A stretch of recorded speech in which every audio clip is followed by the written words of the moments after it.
Okay, so we are back. Hopefully we took care of the situation. If not, we promise to work on it. So anyway, Chef Eric here, happy to be here. Chime in, say hello, say who you are, say where you're from, say what you'd like to see in future episodes of the show. And we're going to get right to the cooking.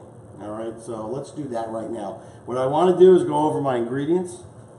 And I picked a pretty simple menu today, something we could do on a weeknight. And you know, I decided yesterday that we were going to do our first go live today. So we are going to do some elaborate stuff. We're going to do some simple stuff. We're going to take your recommendations and suggestions. So that's what we're going to do. So tonight's menu, we have, I'm going to take them out of the fridge, because I like to do scallops cold out of the fridge. It gives you a little bit more of a buffer, protects you from possible overcooking them because you're really searing at a high temperature. So we have the star of the show tonight, and these have been in paper towel. This is a very key element to getting that perfect sear on the scallop. So I have these sitting in paper towel covered on a tray. These are dry to the touch, and that's exactly what you want. So I'm going to show it to you close up. I can tell. How's that? That's much better. Okay, good. We still have the problem with the white stuff. So Okay. white So background. I'll keep the white stuff over here. Yep, white. All right, so what we're going to do is we're going to do a perfect sear on those scallops. I am going to after the scallops are done, these are blood oranges. These happen to be from Australia. They're really fantastic. Usually not too juicy, so I bought 3 of them just so I can get a little bit. We're going to do a little bit of a Cointreau and blood orange pan sauce with a little butter in there at the end, because you really don't want to mess up with the flavor too bad. We are going to do a roasted oyster mushroom. So I got a nice clump of oyster mushrooms. Here's a piece of it here.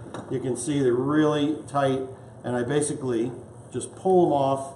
Any of the stem that's a little bit tough, I'll cut it off, and then like this is a big one, so I'll cut it into a couple pieces.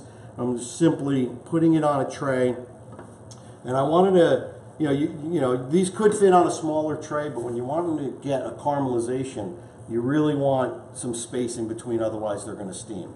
So, Lynn, you have a comment or question? Sorry. Okay. She was stretching, you see? All right, so I want to get these in because these take about 20 minutes. So before I go over the rest of the ingredients, I've got the mushroom pieces on a tray. I'm just going to do real simple drizzle of olive oil. I got my oven set at 375, pretty high. So these are going to caramelize and crisp up really nicely. I am going to do a little bit of salt. And I'm going to zoom in. Okay. And you know why chefs do it from all the way up here? So their food is always highly seasoned. That old gag. So I'm also going to put just a tiny bit of pepper on here because I really like pepper. A quick little grind, and I'm going to dot them with a little bit of butter. While you're dotting, we've got Jamie Parisi and Jamie, Chris Fife and awesome, Robin Plattman and Mike Samolsky from Texas. Fantastic. And your buddy Chris Sikorsky. Wishing you the best. You guys are part of my gratitude, because I'm so grateful that you guys are here. I mean, I love doing this. Hopefully you guys will walk away and learn something. And again, we'll have that open and even exchange on our new group. And it's going to be pretty exciting. I'm looking forward to it. And please post your pictures. You know, kind of give descriptions of what you did. You know, don't be shy. Just put them out there. And we'll share the love of food and cooking together. It's awesome. All right, so these are going again into a 375 degree oven, and I'm going to put, I happen to have a convection oven, so I'm going to put the convection on, get really super crispy. All right, we're going to move on with the ingredients. So we talked about the scallops, and I know they're very bright. I'm simply going to season these. I'm going to pull the muscle off. I wanted to show you. We'll get to that in a minute. And these are snow pea tips. These are really cool. I buy them at the Asian market near me. These are actually the top of the snow pea plant. They come in humongous bags because they wilt down. So this was about a pound, you know, so there's a lot in a pound. And we are going to break out the old wok.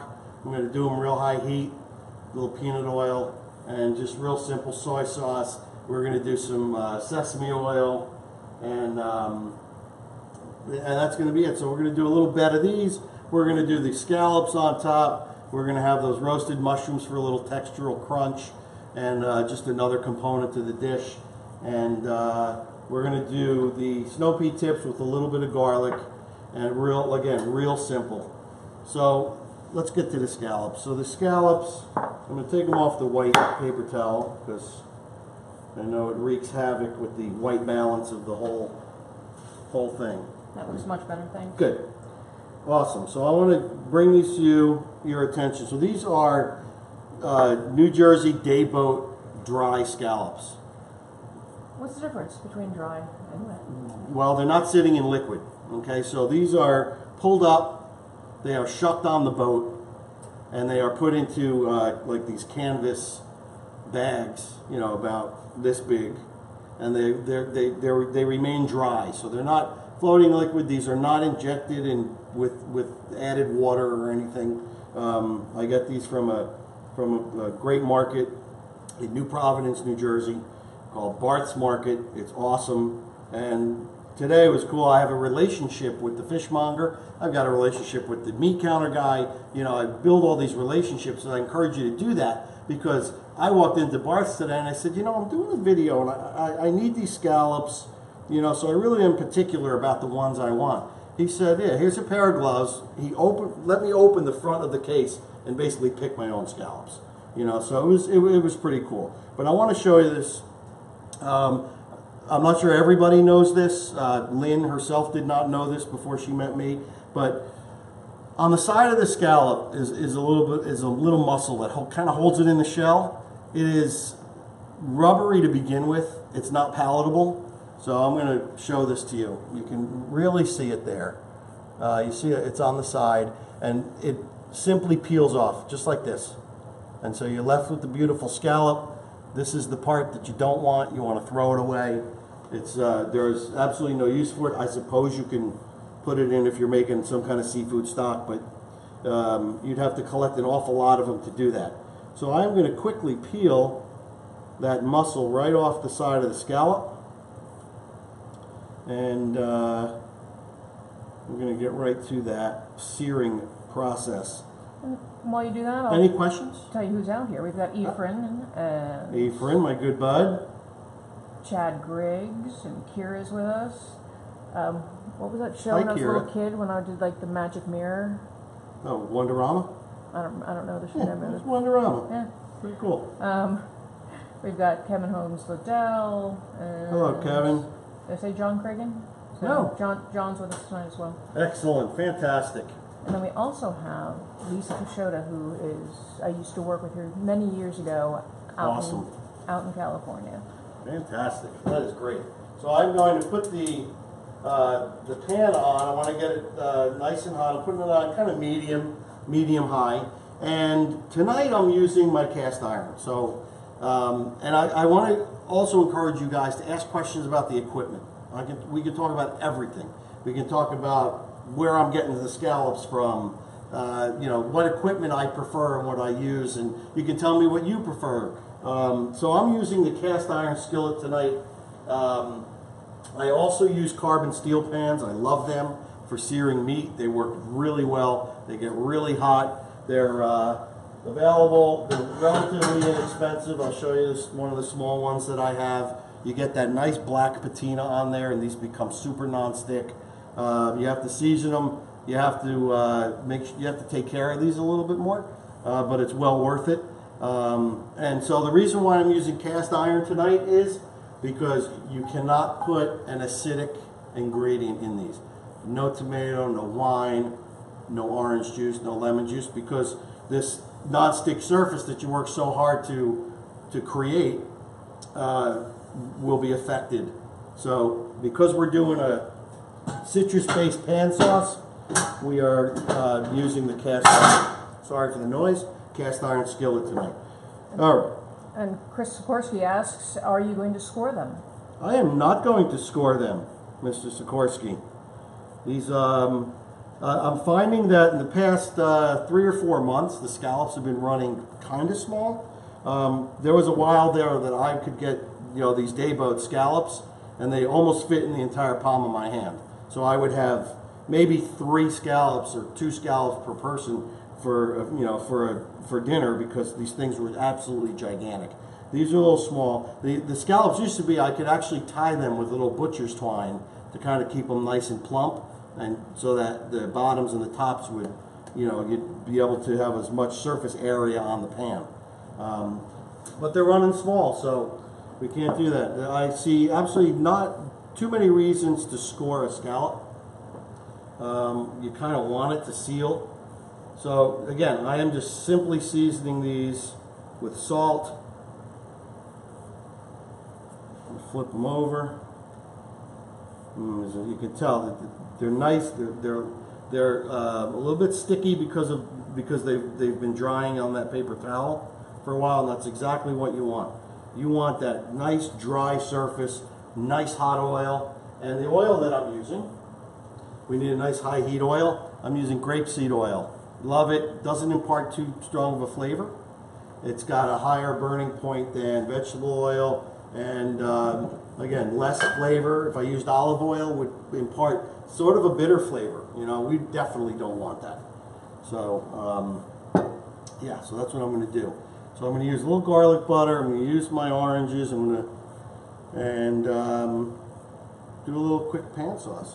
All right, Lynn, would you like to come over to the stove? Yeah. Bring our friends over here, because I'll tell you some other friends we have out there. We've got Todd Manning. Hello, Todd. And Emily Thorquist. Emily. And all these people I was so happy to approve for the group today. It's awesome. Love it. Yeah. I love it. So I started the group yesterday morning. We have 200 people in the group already. So I want to encourage you guys, invite your friends, your family, have them join the group. Anyone that you know that likes to cook, loves to cook, wants to know more about cooking or equipment or anything, yeah, please invite them all, because this is we're gonna blow it out of the stratosphere.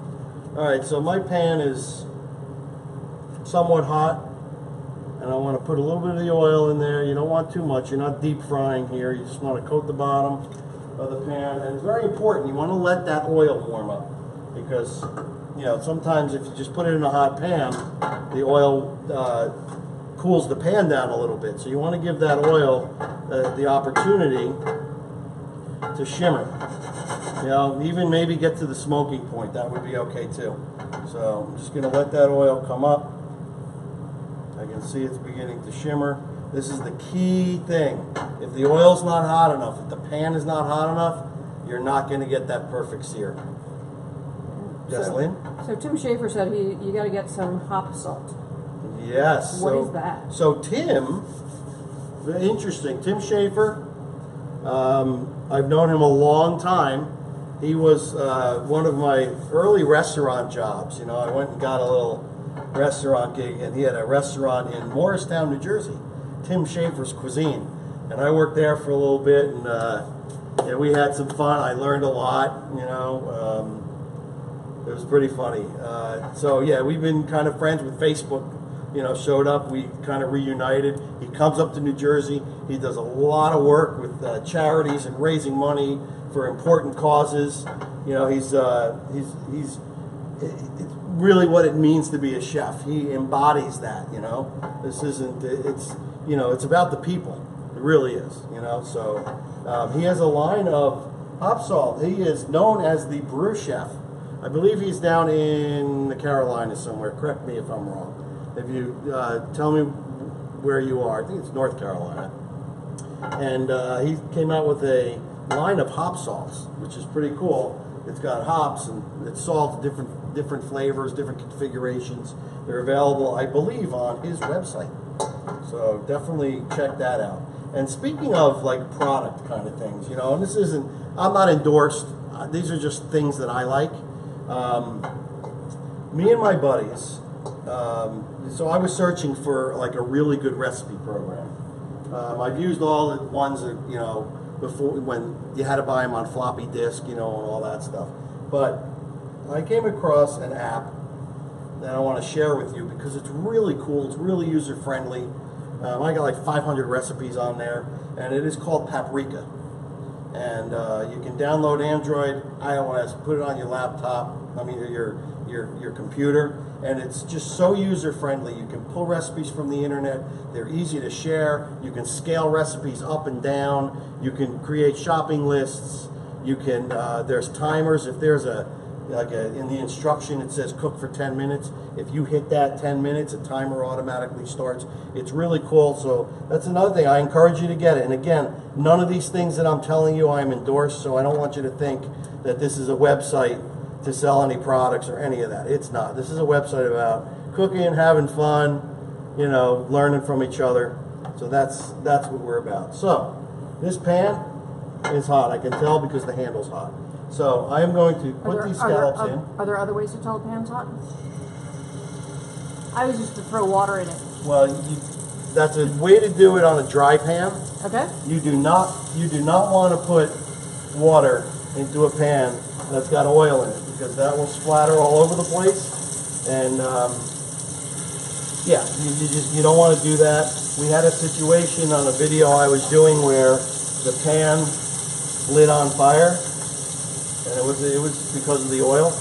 And the last thing you want to do is use water on a grease fire. Don't ever do that. So I'm turning the heat up, high as it'll go. And one of the key things, and I tell people this about scallops all the time, you want to keep them in there. I am not going to move these. You need to resist the temptation to move these scallops. You want that crust to form on the bottom. These are going to cook real quick, so you want to, when you think they're burning, leave it on for another couple minutes. That's my suggestion to you. So you can see the scallops. I don't know if you can from there. Can you zoom in on this, babe? Yeah, I can. I want you to see that the scallops have plumped up a little bit. And one thing that's cool about scallops, they have their own built-in device where you can actually see how they're cooking, because they will start to turn opaque, and you can actually watch it go up the side, and that's where you know, all right, time to flip. So what I like to do is I like to let them create that crust, and this is the presentation side.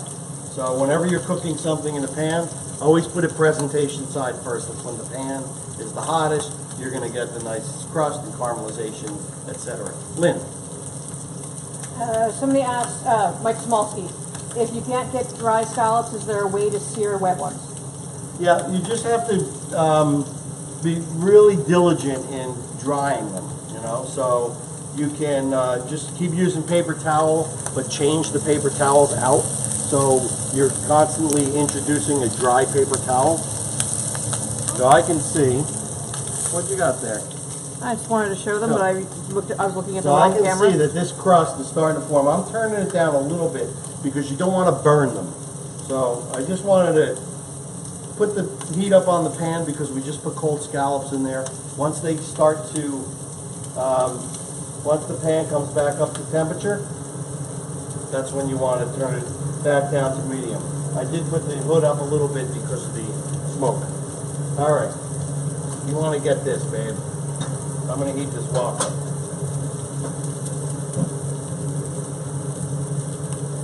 And just for folks that are looking for the name, just in case you missed it, it's, what's the name of your new group? The new group is The Grateful Chef with Eric Eisenbud. So I'm going to move these over just so you can see, because I'm getting ready to turn these. So you can see, they're still not fully cooked through. And we're looking for this beautiful sear. Let's see, I moved the, so you guys can't see that. All right, so I move it back over here. Got it. And that is what we're talking about, folks.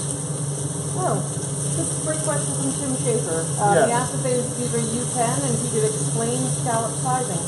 So these are not U10s because they're, again, running a little bit small. And so U10 would indicate that they're under 10 per pound. So these are, again, a little small. And I want to show you this guy. This guy is super small, so I'm like ready to take him out. And check this out. Oh, where am I? You're over here. Oh, hello.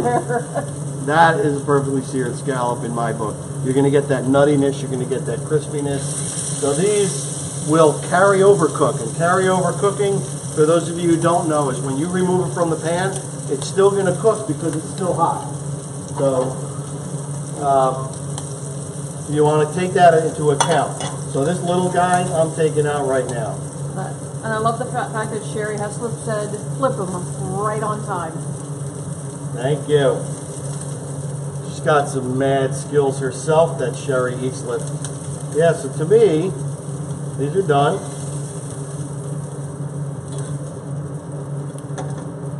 I'm going to take them out.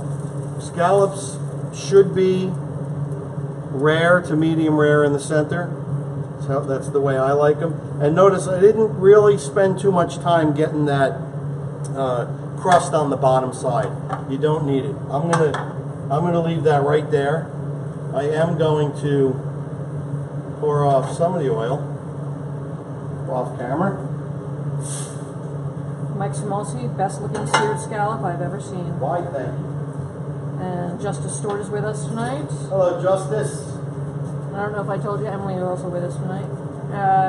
John Northup, we asked if you do a wild show on cooking wild game. Sure, I'm going to bring my buddy Justice in with that one because he is a chef. He has a blog and a website called Gourmet Deconstructed. He just came out with a cookbook called Mastering the Art of Sous Vide Cooking, available in a pre-order right now, and it's awesome. So back to food. I just microplaned some garlic into the pan. Okay, and I got the heat is somewhat low because you don't want the garlic to burn because that turns bitter. So we're grating some of that in. I am going to add a little bit of this compound butter. This is butter, garlic. It's got some parsley in there. I had this in the refrigerator from a previous meal that I made. I'm going to put some of that in there. Get ready to do a little flambé. I'm also going to microplane some of the orange zest. Just for a little extra flavor. Love it. Citrusy, delicious.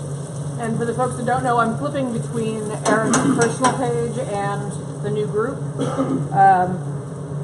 So if I'm missing your questions, Eric will look for them later. All right. So here I'm using a little Cointreau. You can use some of the other brand orange liqueur. And I'm basically just making a nice little pan sauce. A little butter, a little aromatics, the orange peel, the garlic. And whenever you're going to add alcohol to a pan, please take it off the stove. I'm going to kind of deglaze the pan. Let it warm up. And flame it up. Here we go. Toss it around. And I'm going to just mix it around a little bit. It's just a cute little fire this time. Yeah, the alcohol, it's not like using cognac or brandy where it's got super high alcohol. So you can see the butter is foaming. You got the lemon juice, the lemon peel. I am going to use some of the juice. Here's the delicious and beautiful blood orange. Look at that. That's awesome. I love it. Again, they're not usually super juicy. And this is proving me right. And as we go through that, I missed this question from David Lester. He said compound butter that you made? Yes. You can make a compound butter out of almost anything. What do I use that for? I use that for Oh, I did the potatoes, right. Alright, so this is pretty much all you really want. You just want to bring it together. I'm going to set that aside. And just before I serve, I may sit those scallops back in there, just briefly. I got my wok heated up, using a thing called a wok mod, creating beautiful heat. So I am going to go with grapeseed oil again, because again it's a high temperature heat. Oil. Put that in there. I'm going to put a little bit of sesame oil, a little flavor, and I'm going to drop some garlic, slice it. I'm not on camera, am I? You are. It's mostly your back. But Gary Knecht is asking about acid in a cast iron. So this is a kind of a newfangled cast iron pan. It comes pre-seasoned, so this has got to happen real quick because this hot wok is really hot. I'm throwing in the garlic. Before it has a chance to get brown, I'm throwing in my greens. And this is going to wilt, so I might not be able to fit it all in one shot, but we're going to just let it go. And it'll wilt. As it wilts, I'm going to add more. There we go. Beautiful. Pardon me. Let me get a pair of tongs just to spin it around a little bit. So this happens very quickly. This wilts down. The snow pea tips are sweet. They're not bitter. They'll pick up the flavor of the garlic. What you can also do is, what I'm going to do now, I have a little bit of water, just so they steam a little bit. Right. And you know what? If you don't make a mess in your kitchen, cook harder. Because it's par for the course as far as cooking. So you can see how these have shrunk. And I'm going to let that go. And I want to check on my mushrooms. Yeah, roasted mushrooms. Oh yeah. And this is exactly what I want. I want them to cook all the way down like this. I want that crispy edges to be absolutely fantastic. I'm going to come in for a close-up. Oh yeah. Alright, greens. Done. We'll shut that off. I'm going to tell them about the mushrooms. Yep, so these mushrooms are oyster mushrooms. Oyster mushrooms are pretty meaty. They can have more flavor than a button mushroom or a cremini mushroom because those have a lot of water in them. These don't. So you're going to get nice, meaty, and the edges get nice and crispy. I actually have my local Whole Foods actually grows oyster mushrooms in-house, which is really cool because I can get them super fresh. I'm going to add a little bit more orange juice to this pan. And you know what, cooking is a lot of, you're cooking with your eyes, you're cooking with your sense of smell. This pan, obviously, it needs more juice because it looks a little bit dry. So you know what? Throw some more liquid in there. And Paul Boney, he's asking, can you use wasabi butter for this dish? Sure, if you want to use wasabi butter, it's perfectly fine. Just careful not to overpower the delicate flavor of the scallop. That's the key thing. All right, I'm going to put a little fire under here. And what I want to do is I'm going to then finish it with a little bit more butter. Why not? We're basically making a butter citrus pan sauce. So let the butter melt in there. You're going to thicken the sauce a little bit. You're going to get a nice little sheen on there. And I'm not going to put the scallops back in this time because they are small. I'm going to put them right on the plate and I'm going to let the warm sauce warm them up. All right. Plate over here, then you want to bring them over here, and I'll bring everything to the cutting board. Yeah. Fantastic. Clean up the mess. There we go. Here we go. All right. Put our plates down. We're going to get plating.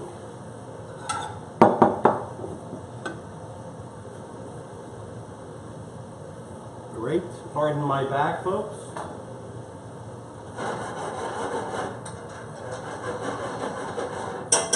Done. All right. Turn this off. First thing we're putting on is our greens. You can see this beautiful, bright, vibrant color going right in the middle of the plate. Got the garlic.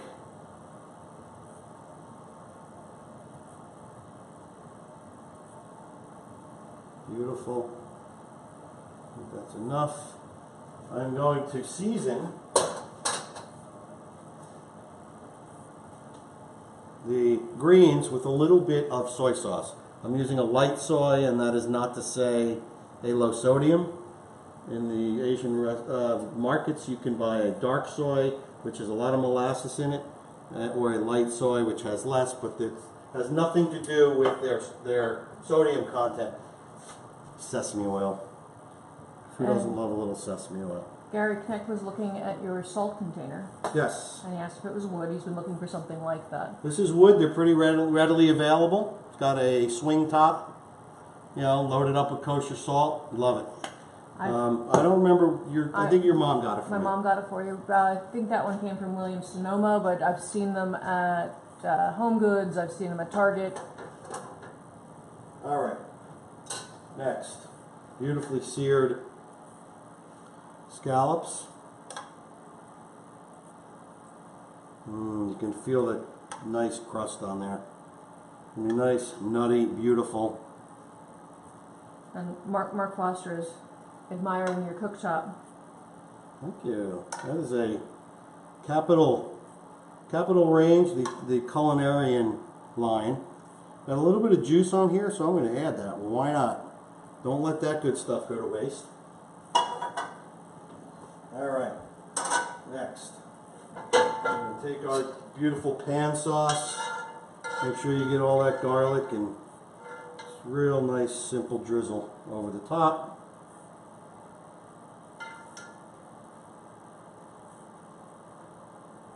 Gorgeous. Okay. And the final. Mark Foster asked, "Do you do it with the roe on?" I don't know what that is. No, we don't. We don't get them. These are just the crispy mushrooms I'm putting on top. Eggs. Here in New Jersey, no, I think you're referring to the scallops roe itself. Here in New Jersey, when they harvest them and they shuck them at sea, so we don't get them available to us unless you use a specialty, seafood purveyor. We don't get them in the shell. I wish we did. We used to get the bay scallops that way, but not so much anymore. Final add is going to be some chives that I just simply cut up. Get a little bit of green on the plate. And this is what we got. We have, I'm going to bring it up close. I can see. Look at that. So we have the pan-seared scallop with pea shoots and crispy roasted oyster mushrooms. It's fantastic. And the sauce, of course, was that Cointreau blood orange compound butter. So, listen, that's our menu for tonight. Hopefully, you guys learned something. I really enjoyed making it for you, and we will get more elaborate with our cooking. This is our first Facebook Live on our brand new The Grateful Chef group. With Eric Eisenbud. With Eric Eisenbud, that's me. And I look really forward to seeing where this is going to go. And sky's the limit. We will leave no stone unturned. So I'm going to do what most chefs do. Can I have a fork, please? When they cook something in front of people, and that's going to eat it. So pardon the torture. I want to just make sure that it tastes as good as it looks. And David Lester would like you to overnight that to him. There you go. So I'm going to do that close up so you can see that absolute beautiful sear. It's nutty, it's crispy. I'm going to cut it in a quarter because I don't want to be a glutton. I'm going to take a little bit of that crispy mushroom and let's see what we have. So right off the bat I get the nuttiness. The mushroom adds to that crispiness on the top of the scallop. The orange compound butter pan sauce is not overpowering. It accompanies it. It's got a nice little glaze, and then our pea shoots, which I just absolutely love. The stems stay tender. The leaves wilt just a little bit. You get a little bit of that Asian flavor combination. Absolutely fantastic. So we are going to go enjoy this meal. If I can cook it, you can cook it. Feel free always to ask any questions. If you're about to cook something and you have a question, if you're about to follow a recipe and there's something confusing, just jump on the group, ask the question. I will be monitoring it constantly, amazingly constantly, and I am a pretty quick responder. Would you say that's true, Lynn? Yes. I don't like to make people wait. Okay. So, Thanksgiving's coming up. Hopefully everyone is gearing up to shine, to show their family and friends what we're made out of. Bring it up a notch, do it on a grander scale. Use me, I'm at your disposal. So, yeah, that was it. This is fun. I will see you next week. I'm going to try and post as close to a week or 5 or 6 days ahead of time so you know what's coming up on the next one. And I will see you on the next Grateful Chef video. Peace.